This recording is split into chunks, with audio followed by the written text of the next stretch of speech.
एक सौतेली एक सगी। धर्मवीर और उसकी पत्नी कावेरी अपने बेटे ललित के साथ अपने सुंदर से घर में रहते थे। उनका एक हंसता खेलता परिवार था जिसमें हर वक्त बच्चे की किलकारियां गूंजती थी। ललित अपने माँ बाप की इकलौती संतान थी और इसीलिए उसके माँ बाप का उसे बेशुमार प्यार भी मिलता था। एक दिन की बात है जब धर्मवीर और कावेरी ललित को लेकर घूमने जा रहे थे, पर अचानक उनका एक्सीडेंट हो गया और उसमें कावेरी की मौत हो गई। कावेरी की मौत का धर्मवीर को गहरा सदमा लगा, पर उसने ललित के खातिर दूसरी शादी कर ली। ललित की सौतेली माँ शीला उसे जरा भी प्यार नहीं करती थी। कुछ ही समय बाद शीला का अपना बेटा हो गया और फिर उसके बाद एक बेटी भी। शीला पूरा ध्यान अपने बच्चों पर ही देती थी। सालों ऐसे ही निकल जाता। शादी करवा दो, इसके बाद घर में एक मुफ्त की नौकरानी आ जाएगी और आपका सारा काम कर देगी। इतना मैं चाहूँ ना, बस उतना ही बोला कर, समझा? अब जो काम मैंने बोला है चुपचाप जाकर कर। ललित बेचारा चुपचाप वहाँ से चला जाता है। उसके जाने के बाद उसकी सौतेली माँ और सौतेली बहन बैठकर उसका खूब मजाक उड़ाते हैं। अब ये बता, आज शाम को खाने में क्या बनाऊँ? मेरी तो हिम्मत ही नहीं हो रही कुछ पकाने की। माँ, आप मेरी तरफ मत देखो, मैं कोई काम नहीं करने वाली। हाँ हाँ पता है मुझे, पर मेरे पास ना एक बढ़िया आइडिया है माँ, जिससे आप इन सब कामों से छुटकारा पा सकती हो। अरे जल्दी से बता, कौन सा आइडिया है ऐसा तेरे पास? अपनी सौतेले बेटी की शादी करवा दो, उसके बाद घर में एक मुफ्त की नौकरानी आ जाएगी और आपके सारे काम भी कर देगी। अरे वाह, ये तूने बढ़िया दिमाग चलाया है। मैं अब जल्दी से इसके लिए बिल्कुल इसके जैसी ही डरपोक और गाय जैसी बीवी ढूंढ लाती हूँ। बस फिर क्या था, शीला उसी दिन से ललित के लिए एक ऐसी लड़की की तलाश में जुट जाती है जिसे वो नौकरानी बनाकर रख सके। काफ़ी मेहनत और खोज करने के बाद उसे आखिरकार एक ऐसी लड़की मिल ही जाती है जो एकदम गरीब घर से थी और बिल्कुल सीधी सादी। शीला फटाफट ललित की शादी लीला से करवा देती है। लीला इस शादी से बहुत खुश थी कि उसे इतना अच्छा पति मिला है, पर जैसे ही वो घर में पहला कदम रखती है तो उसका सामना शीला और शिल्पा से होता है। तू क्या सोच रही है? तेरे स्वागत के लिए कोई आरती की थाली लेकर खड़ा होगा? चुपचाप ऐसे ही अंदर जा, और ज्यादा नई नवेली दुल्हन बनने के ड्रामा करने की जरूरत नहीं है, समझी? घर में घुसते ही ऐसी जली कटी बातें सुनकर लीला हैरान रह जाती है। उसकी आंखों में आंसू होते हैं। वो अपने पति ललित की तरफ देखती है, पर ललित भी चुपचाप सर झुकाकर खड़ा रहता है। वो रोती हुई अपने कमरे में चली जाती है। मुझे माफ़ कर दो लीला, जो मैं चुपचाप तुम्हारी बेइज्जती होते हुए देख रहा था, पर मैं क्या करूं? इस घर में शुरू से ही सब ऐसा ही है। इस घर में मेरी ज़रा भी नहीं चलती, इसलिए तुम कभी भी ऐसा कुछ मत करना और हमेशा सबका कहना मानना। मुझे आप जैसा पति मिला, मैं उसी में खुश हूँ। आप जैसा बोलोगे मैं वैसा ही करूँगी। अगले ही दिन शिल्पा सुबह सुबह लीला को उठाने आती है। अरे ओ महारानी, अगर आपका आराम हो गया हो तो ज़रा घर के कामों पर नज़र मार लो। हमारे घर में कोई नौकर चाकर नहीं बैठे हैं जो आकर ये सब कर जाएंगे। चलो जल्दी उठो और अपना काम संभालो। जी दीदी, मैं बस अभी आई। लीला फटाफट तैयार होकर बाहर आती है और ससुराल में पहले दिन ही उससे उसकी सास और ननद नौकरों की तरह काम करवाते हैं। बेचारी पूरा दिन बस काम ही करती रह जाती है। शाम को जब शीला, शिल्पा और कुणाल साथ में बैठकर खाना खा रहे थे तो लीला ललित से कहती है, अजी आप भी आइए ना, मैं आपके लिए भी खाना लगा देती हूँ। उठ उठ बहू, यहाँ तेरी जगह नहीं है, समझी? ललित, लगता है तूने अपनी बीवी को इस घर के कायदे कानून अभी तक बताया नहीं। कायदे कानून? लीला, वो मैं सबके खाना खाने के बाद ही खाता हूँ, और तुम भी सबके बाद ही खाना। हाँ, और वो भी हमारा बचा कुचा। लीला कुर्सी से वापस उठ जाती है। सबको खाना देने के बाद ललित और लीला के लिए कुछ बचता ही नहीं। लीला सबका बचा हुआ कुछ खाना एक प्लेट में डालती है और दोनों उसी को खाकर अपना पेट भरते हैं। लीला की जिंदगी उसकी सास और ननद ने नरक से भी बदतर बनाकर रखी थी, पर लीला बेचारी सब कुछ चुपचाप सह रही थी। एक दिन की बात है जब शीला अपनी अलमारी साफ कर रही थी और तभी वो देखती है कि उसके डब्बे से सोने का हार गायब है। वो पागलों की तरह हड़बड़ा जाती है। अरे यही तो था, इस डिब्बे में ऐसे कैसे चला गया? शीला सबसे जाकर उस हार के बारे में पूछती है, पर किसी को कुछ नहीं पता था। लीला, कहीं तूने तो मेरा हार नहीं चुराया? नहीं माँ जी, मैं तो आपकी अलमारी को हाथ भी नहीं लगाती। माँ, लीला कभी ऐसा करने का सोच भी नहीं सकती। अच्छा, तो फिर कल रात को ये माँ के कमरे में अकेले क्यों गई थी? वो तो मैं माँ जी को देखने गई थी। हार इसी ने चुराया है माँ, ये झूठ बोल रही है। चुपचाप मेरा हार दे दे वरना अच्छा नहीं होगा। माँ जी मैंने हार नहीं लिया, मैं कसम खाती हूँ, आप यकीन करो मुझ पर। लीला रोती रहती है पर उसकी सास उसकी एक नहीं सुनती और उसे बेल्ट से मारने लगती है। माँ माँ इसे मत मारो प्लीज, माँ इसे मत मारो। अरे हट, मनहूस कहीं का।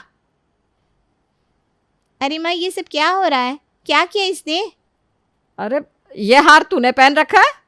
हाँ माँ, मैंने आपको बताया तो था कि आज मैं अपनी सहेली के फंक्शन में जाऊंगी तो पहन लिया। अरे तो बता नहीं सकती थी क्या? चल अब अंदर चल। सब लोग वहां से चले जाते हैं। बेचारी लीला जमीन पर बैठी रोती रह जाती है। मुझे माफ कर दो लीला, मैंने तुमसे शादी करके तुम्हारी भी जिंदगी नर्क बना दी। ऐसा मत बोलिए आप, बुरा समय हमेशा नहीं रहता, हमारा भी अच्छा समय आएगा और देखना एक दिन कोई ना कोई इनको ज़रूर सबक सिखाएगा। कितनी गर्मी है यहाँ पर, पता नहीं ये गाड़ी कब ठीक होगी। एक्सक्यूज मी, लगता है आपकी गाड़ी खराब हो गई है। यहाँ आसपास कोई मैकेनिक नहीं है, इसलिए अगर आप बुरा ना माने तो मैं आपको ड्रॉप कर दूँ। ओके फाइन, मुझसे इतनी गर्मी तो झेली ही नहीं जा रही।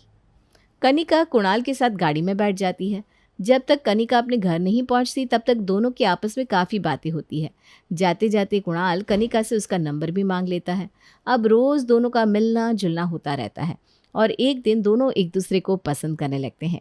कुणाल कनिका के आगे शादी का प्रस्ताव रखता है और कनिका खुशी खुशी मान जाती है। कुणाल कनिका के बारे में अपनी माँ को सारी बात बताता है।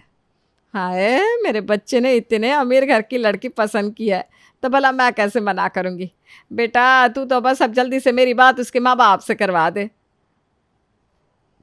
शीला अपने बेटे की शादी में बिल्कुल भी देरी नहीं करती और फटाफट कनिका को बहू बनाकर अपने घर ले आती है। उसके स्वागत में वो थाल लिए दरवाजे पर खड़ी हो जाती है। हाय, मेरी बहू कितनी सुंदर है, किसी की बुरी नजर ना लगे। शीला बड़े अच्छे से कनिका का घर में स्वागत करती है। सब उसका बड़ा ध्यान रखते हैं। अगले दिन सब लोग साथ बैठकर खाना खा रहे थे। कनिका भी सबके साथ बैठी होती है पर लीला चुपचाप सबको खाना परोस रही थी।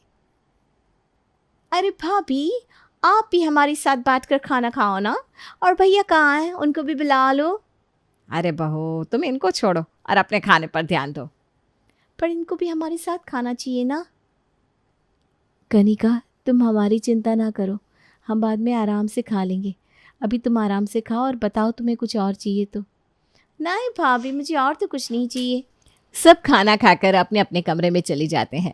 कनिका भी काफ़ी थकी हुई थी इसलिए वो भी अपने कमरे में आराम करने चली जाती है। सबके जाने के बाद लीला सबका बचा खाना एक प्लेट में निकालती है और ललित के साथ ज़मीन पर बैठकर खाने लगती है। शादी के फंक्शन में कितनी थकावट हो गई है, ये सर दर्द जा ही नहीं रहा। अरे तो सर दर्द की दवाई ले लो ना।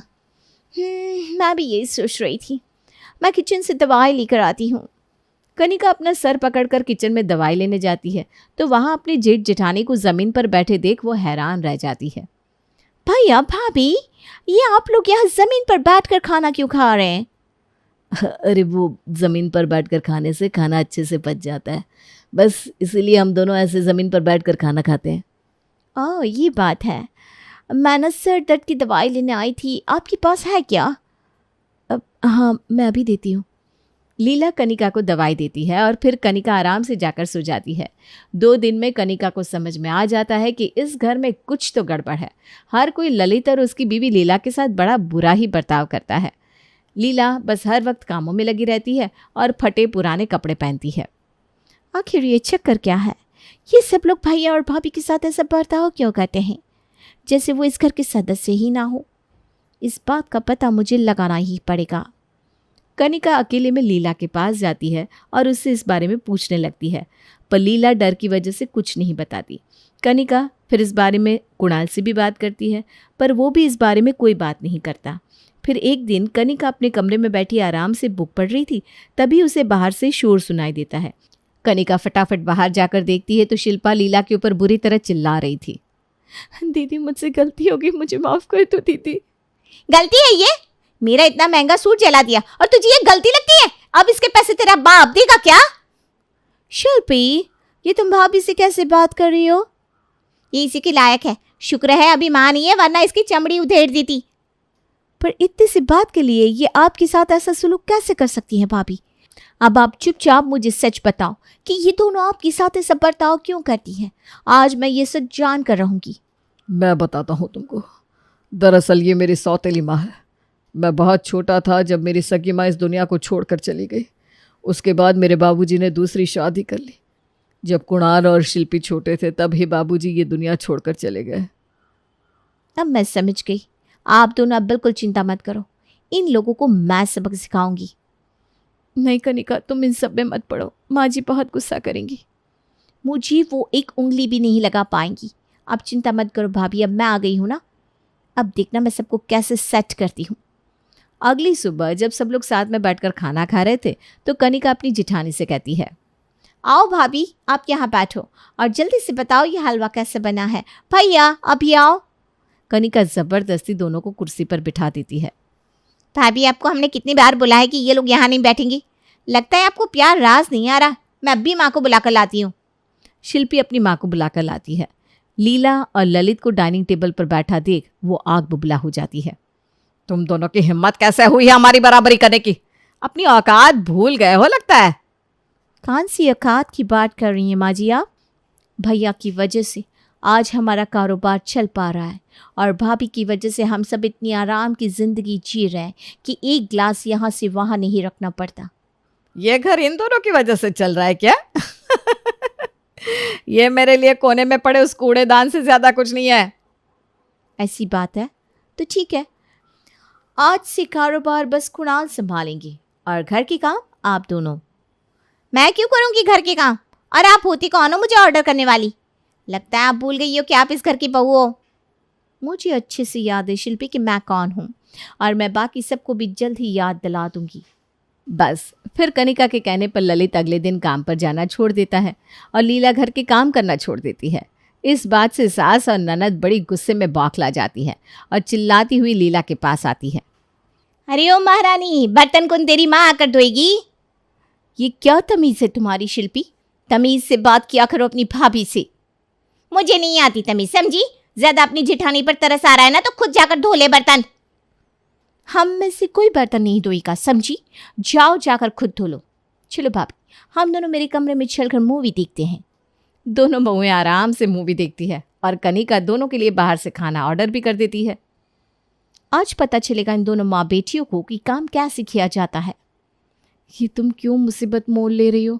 बेकार में तुम भी इनकी बुरी बन रही हो। मैं इनकी पहले से ही बुरी हूँ भाभी। क्या मैं नहीं जानती कि ये लोग मुझे क्यों कुछ नहीं बोलते? मेरे पापा बहुत बड़े आदमी हैं, उनके पास पैसा तो है ही पर उनकी पहुंच भी बहुत आगे तक है। ये इसीलिए तो चुप रहते हैं। आप ये सब छोड़ो और मज़े से मूवी देखो बस। कुछ ही देर बाद कुणाल घर आता है और अपनी माँ पर चिल्लाने लगता है। मुझसे नहीं होगा ये सब काम वाम।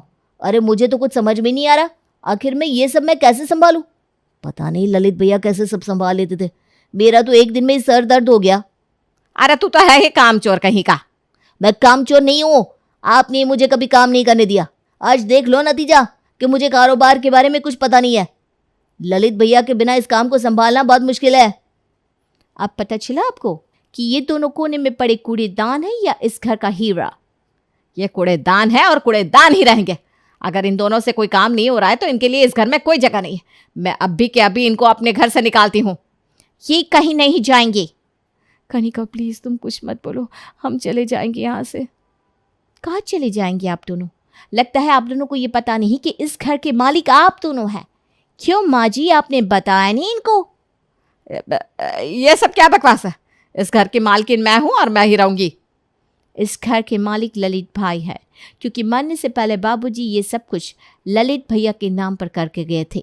शायद उनको भी पता होगा कि आप लोग उनके साथ कैसा बर्ताव करेंगे। कुणाल तू अपनी बीवी को समझाता क्यों नहीं है? मैं क्या समझाऊं?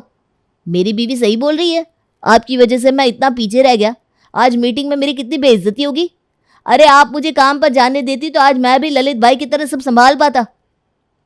अब तुम भी अपनी बीवी की भाषा बोलने लगे। देखो माँ, मुझे अपनी बीवी के साथ चैन से रहने दो। और आपने जो भाई और भाभी के साथ किया है ना, वो हमारे साथ करने की तो भूल से भी कोशिश मत करना। चलो कनिका, मैं कमरे में आराम करने जा रहा हूँ, ज़रा मेरे लिए एक कप चाय बना कर लाना। कुणाल अपने कमरे में चला जाता है। चलो मैडम, जाकर अपने भाई के लिए चाय बना कर लाओ और भाई के लिए ही क्यों, हम सब चाय के लिए तैयार है, लेकर आओ। मैं और तुम लोगों के लिए चाय बनाऊं? चाय क्या खाना भी बनाओगी, वरना घर से बाहर निकाल दी जाओगी। अरे ये जैसे बोल रही है वैसे कर ले, वरना ये तो हमें घर से निकलवा देगी। अब तो इसका पति भी इसी की तरफ हो गया। शिल्पी मुंह बनाकर सबके लिए चाय बनाने जाती है। उसके बाद दोनों माँ बेटी सबके लिए खाना बनाती है और बस डाइनिंग टेबल पर बैठने ही वाले थे कि कनिका उनको रोक देती है। ओ माँ जी, सब्र करो। भैया भाभी पहले आप लोग बैठे, उसके बाद आप बैठना माँ जी। हम आपको अपने साथ ही बैठकर खिलाएंगे, हम आपकी तरह नहीं है ना। चुपचाप शिल्पी और उसकी माँ खाना खाने लगते हैं। कनिका की वजह से ललित और लीला को घर में इतनी इज्जत मिलती है और कोई भी उनके साथ बदतमीजी करने की हिम्मत नहीं कर पाता। ललित और कुणाल दोनों भाई साथ में काम पर जाने लगते हैं। ललित अपने भाई कुणाल को सारे काम अच्छे से सिखा देता है। घर में लीला और कनिका दोनों मिलजुल कर रहती हैं। शिल्पी और उसकी माँ को घर में कोई नहीं पूछता और एक दिन उनको अपने किए पर बड़ा पछतावा होता है। वो दोनों सबसे माफ़ी मांगती हैं। माफ़ कर दो हमको, हमने तुम दोनों के साथ बहुत बुरा बर्ताव किया। आज हमें कोई भी नहीं पूछ रहा, अब हमें समझ में आ रहा है कि तुम दोनों को कैसा लगता होगा। आप माफ़ी मत मांगिए माँ जी। मैंने भी आपके साथ बहुत बदतमीज़ी की है भाभी, प्लीज़ मुझे भी माफ़ कर दो। अरे बस भी करो, ऐसे माफ़ी मत मांगो। ये सब मैंने आप सबको बस सही और गलत समझाने के लिए किया। आज आप समझ गए हो, इससे अच्छी बात क्या हो सकती है। सच में। हाँ, अब हम सब साथ में रहेंगे प्यार से। पूरा परिवार एक हो जाता है और सब मिलजुल कर रहने लगते हैं। घर में बस खुशियाँ ही खुशियाँ होती है। ललित को उसकी सौतेली माँ उसे एक सगी माँ की तरह प्यार करने लगती है और वो दिन ललित के लिए सबसे बड़ा खुशी का दिन होता है।